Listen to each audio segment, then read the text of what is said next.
Hello, everyone, and welcome back to Whispers from the Beyond. I'm your host, Zach. If you have a story you'd like to share for the podcast, please email me at hauntedhtx@gmail.com. I have some great stories for you tonight, as always, and I hope you enjoy them. All right, let's get into the stories.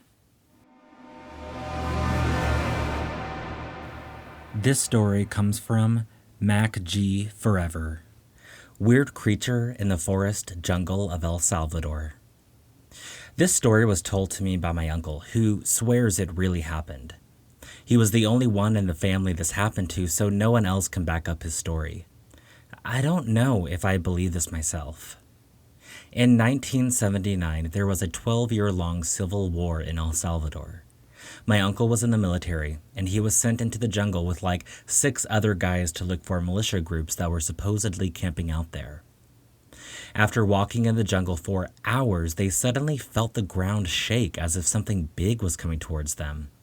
He described it as in like Jurassic Park when the T-Rex was coming towards the Jeep and the water rippled. He said they thought it was the enemy doing something, so they hid. He said that he was shocked when he saw a giant. He said it was walking in the distance. I asked him if it was just maybe a really, really big person like Bigfoot, and he said no.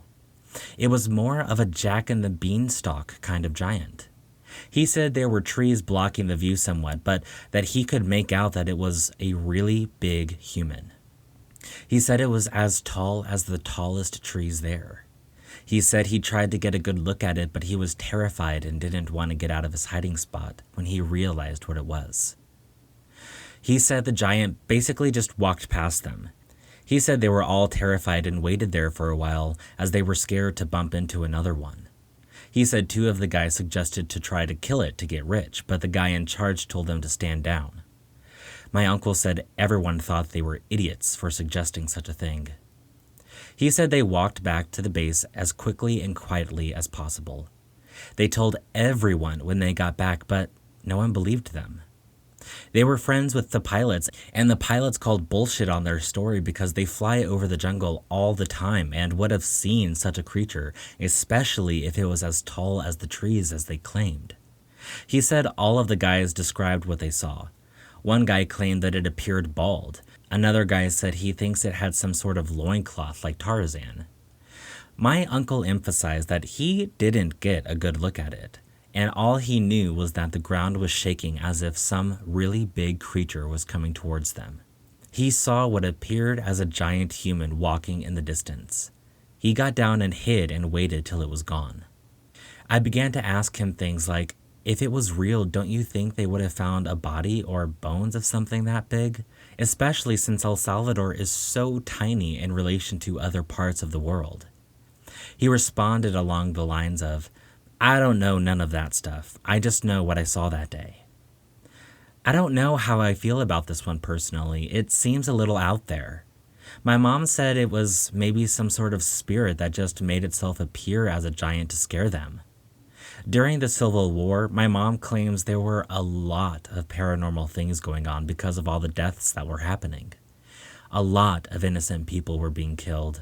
My grandma said if you looked out the window of the house, you would see dead bodies on the street. That wouldn't explain the ground shaking, though. Has anyone ever encountered a story of a Jack and the Beanstalk kind of giant? This one scared me as a kid because it's so unbelievable that if he did actually see that, that's crazy. This story comes from Caronormalactivity. Weird creature in South Carolina mountains. Been a fan of this sub for a while. Figured I should go ahead and share my own story.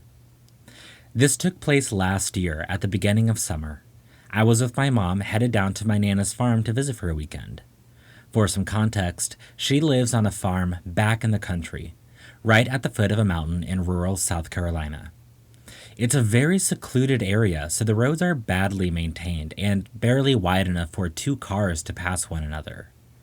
The houses are also spread out and set far back into the tree line from the road, so there's very little ambient light besides the headlights of a car. So my mom and I are driving along, her in the driver's seat and me in the passenger.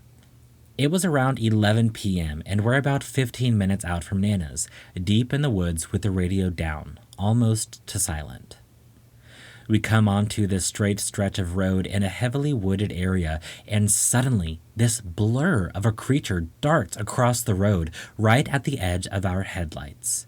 It was moving pretty good, but both me and my mom were able to get a good look at it, and both agree on what we saw.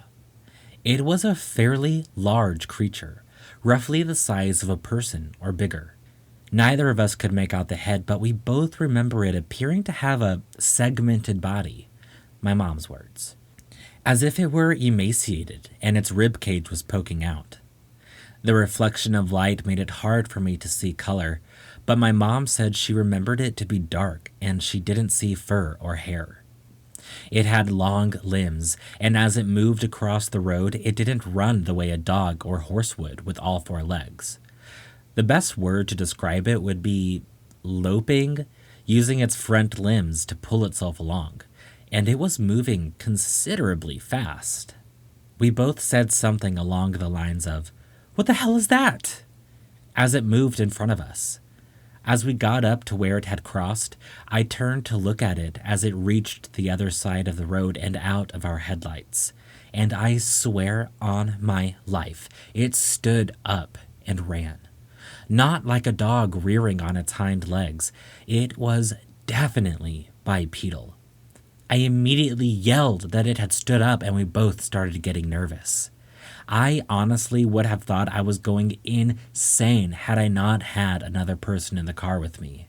My mom has always been a pretty level-headed person and not superstitious, but she was very nervous and made me agree to not tell my Nana about it to avoid scaring her, which made me recognize how serious this was. I should also mention that there had apparently been a series of attacks on livestock and horses in the area around the time this happened. People were saying they found wire fences ripped through and their animals attacked. I don't think any died, but if I remember correctly, there were a few horses that were severely wounded. There have been a few other strange instances in the area, but that was my personal experience. This story comes from Eclipsed Galax 13. There's 4 ghosts in my house. Let me tell you about them.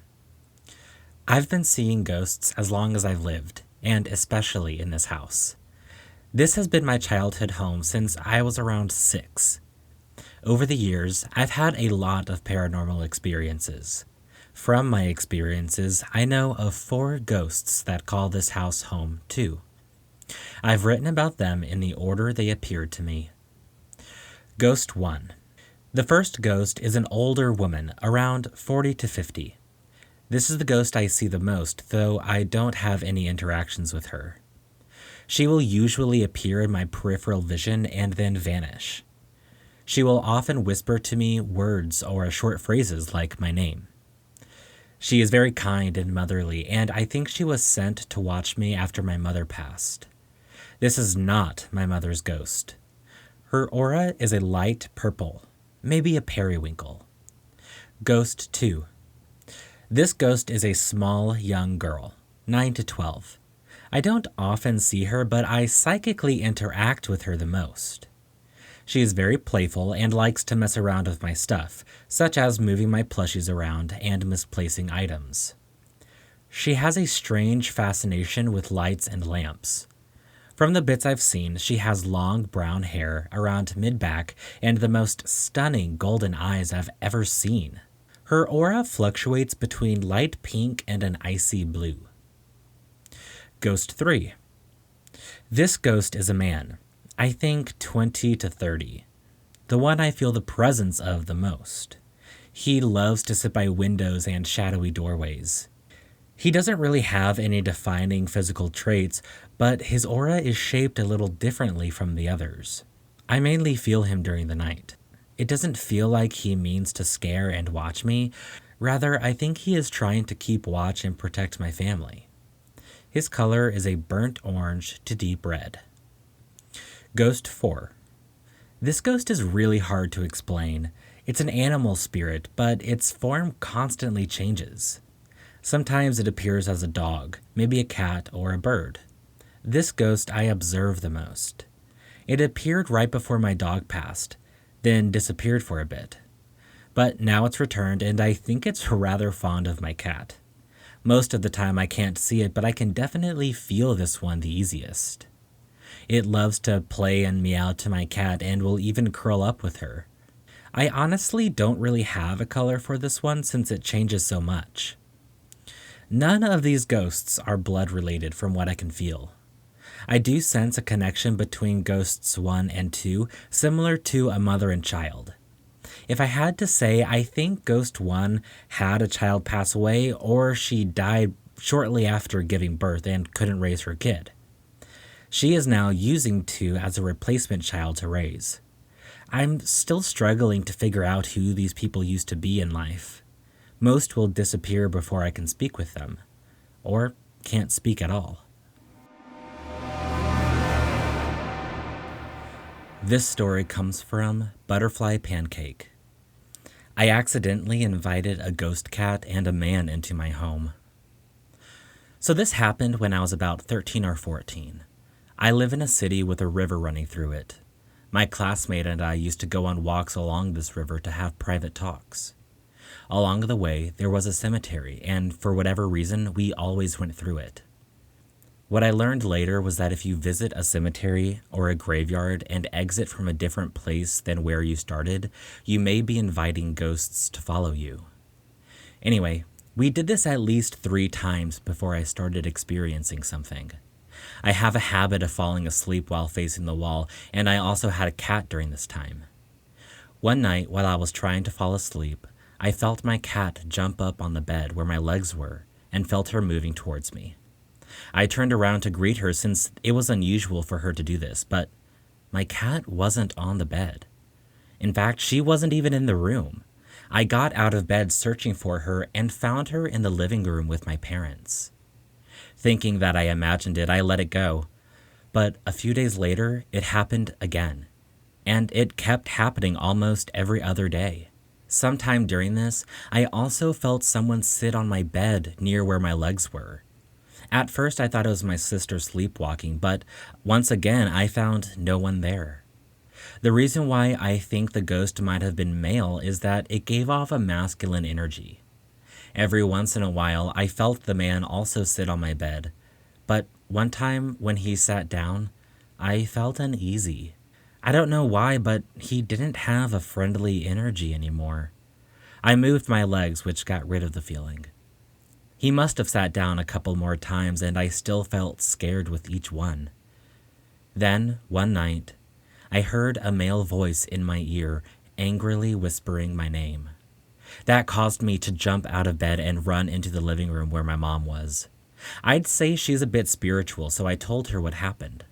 She said that I should go back into the room and tell the man that he's not welcome in our house anymore and to tell him to leave. I did as she said, whispering it since I didn't want to wake up my sister. After that, the man and the cat both stopped showing up. I wonder if the 2 were the same being, and if it's possible for ghosts to change their shape.